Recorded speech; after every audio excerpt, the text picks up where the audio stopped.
자, 오늘은 성탄주일입니다. 우리는 성탄을 통해서 무엇을 기억하기를 원하십니까? 과거에 오신 예수 그리스도를 축하하는 자리가 성탄은 맞습니다. 서로 선물도 주고 받으면서 아기 예수님이 오셨으니까 그것에 대한 기쁨을 나누는 거 맞습니다. 그렇게 나눠야 돼요. 그러나 그 낭만에만 젖어 있어서는 안 된다라는 거예요. 당연히 주님 오실 날을 기뻐하고 축하해야 하지만, 그러나 마음 한 곳에 다시 주님이 오신다면에 대한 그 성찰과 생각과 간절함이 있어야 된다라는 거예요. 오늘 1절을 보면 하나님께서 시온에서 나팔을 불며 여호와의 날을 선포하라고 말씀하고 계세요. 마지막 때는 분명히 오죠. 마지막 때는 와요. 다시 오실 주님은 이제 심판의 주님으로서 이 땅에 오실 거라는 거예요. 우리는 다시 오실 주님을 그 길을 예비하는 자들이잖아요. 길을 예비한다라는 것은 하나님께로 돌아간다라는 뜻이에요. 하나님께로 돌아가는 방법은 뭡니까? 오직 예수께 우리의 죄를 고하며 하나님께로 나아가는 것. 그래서 그 예수로 인하여 나아가야 되는 거예요. 그냥 나아가면 된다. 하나님께로 나아가면 된다. 우리의 삶에 참 많은 문제들이 있어요. 2021년 한 해를 돌아보면은 여러분 어떤 마음이 드십니까? 다사다난했죠. 네. 근데 고린도전서에 보잖아요. 하나님께서 우리에게 뭐라고 말씀하시냐면은 감당할 만한 시험만 너희에게 주겠다라고 말씀하셨어요. 감당할 만한 시험. 이 이야기는 어떠한 문제가 너에게 닥친다 할지라도 해결점이 있다라는 거예요. 그렇다면 그 해결점은 무엇일까? 네, 맞습니다. 예수 그리스도. 예수 그리스도. 하나님께로 우리는 나아가면 되는 거예요. 자, 본문 12절이 해결책이에요. 자, 다 함께 한번 읽어볼게요. 시작. 여호와의 말씀에 너희는 이제라도 금식하고 울며 애통하고 마음을 다하여 내게로 돌아오라. 자, 13절 말씀을 또 볼게요. 또 함께 읽겠습니다. 시작.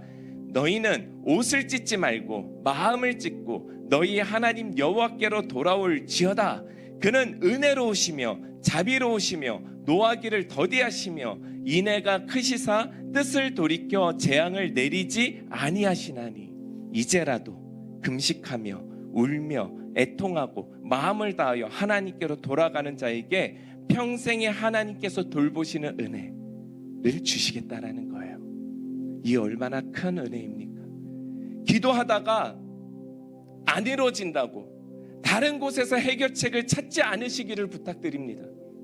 모든 상황의 주관자이신 하나님께 기도로 나아가는 것만이 유일한 해결책임을 여러분 믿으시길 바랍니다. 우리의 돌파구는 없어요. 하나님 외에 없습니다. 고난이 길어진다고 여러분 포기하지 마십시오. 꾸준히 하나님의 때를 기도하면서 기다리면서 기도할 때 하나님의 때에 이르러 우리의 삶을 바꿔주시고 슬픔이 기쁨으로 바뀌는 역사를 우리에게 분명히 허락해 주실 것입니다. 그 하나님의 신실하심과 선하심을 우리는 찬양해야 된다라는 거예요. 예수님께서 마지막 때를 기다리는 성도들에게 하시는 말씀은 뭐냐? 끝까지 붙들라라는 거예요. 끝까지. 누구를? 예수를. 끝까지 붙들어 너희의 거룩을 유지해 가라는 거예요. 그러다가 우리의 문제가 풀리지 않는다 할지라도 그 시간을 견디고 오직 예수만 붙들라라는 거예요. 왜요? 하나님만이 우리의 해결책이니까. 주님 그 여호와의 날에 마지막에 그 재앙이 우리에게 임한다면 지금 붙들고 있는 문제가 우리에게 어떠한 문제가 되겠습니까? 아무 문제가 되지 않는 것이 될 수도 있다라는 거예요.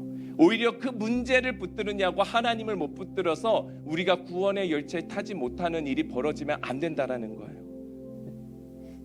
요엘서에서 말하고 있는 것은 그래서 금식하라는 거예요.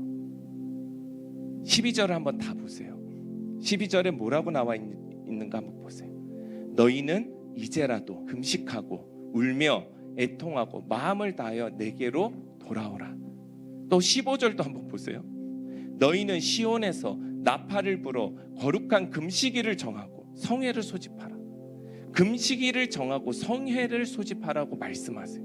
왜 하나님께서는 금식을 중요하게 여기실까? 우리를 살리는 것은 육이 아니라 뭐죠? 영이에요. 하나님의 영. 여호와의 영이 우리 가운데 임해야 우리는 사는 거예요. 근데 그 금식은 하나님과의 관계가 회복되는 도구로 사용되고 있습니다. 우리의 영이 회복되어야 우리의 육이 회복이 되는 거예요. 먹을 것 다 먹고 누릴 것 다 누리고 다닐 것 다 다니면서 어떻게 우리가 영이 회복이 됩니까? 안 되는 거죠. 로마서에서 분명히 말합니다. 뭐라고 말하냐면요, 육의 생각은 사망이라, 그러나 영의 생각은 생명과 평안이라. 그 식탐과 정욕은 굉장히 비슷합니다. 보세요. 아담과 하와가 선악과를 먹음으로, 그렇죠? 그 식탐이라는 것은 하나님과 가까이 되기 위하는 그 마음과 굉장히 비슷한 지점이 있다라는.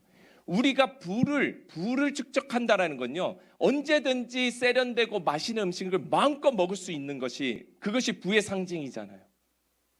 그 음식을 내려놓고 하나님 앞에 나아간다는 게 이 시대에 얼마나 어려운 일입니까? 하나님의 법에 굴복하고자 하는 마음이 우리 가운데 안 생기는 이유가 그거예요. 자, 8절부터 14절까지 쭉 한번 읽겠습니다. 본문입니다. 육신에 있는 자들은 하나님을 기쁘시게 할 수 없느니라. 만일 너희 속에 하나님의 영이 거하시면 너희가 육신에 있지 아니하고 영에 있나니, 누구든지 그리스도의 영이 없으면 그리스도의 사람이 아니라. 또 그리스도께서 너희 안에 계시면 몸은 죄로 말미암아 죽은 것이나 영은 의로 말미암아 살아있는 것이니라.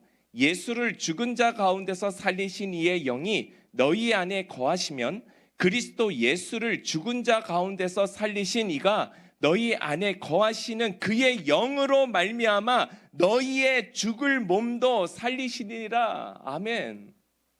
영이 우리 가운데 임하면 죽을 몸도 살리시는 역사가 일어난다라고 말씀하고 계세요.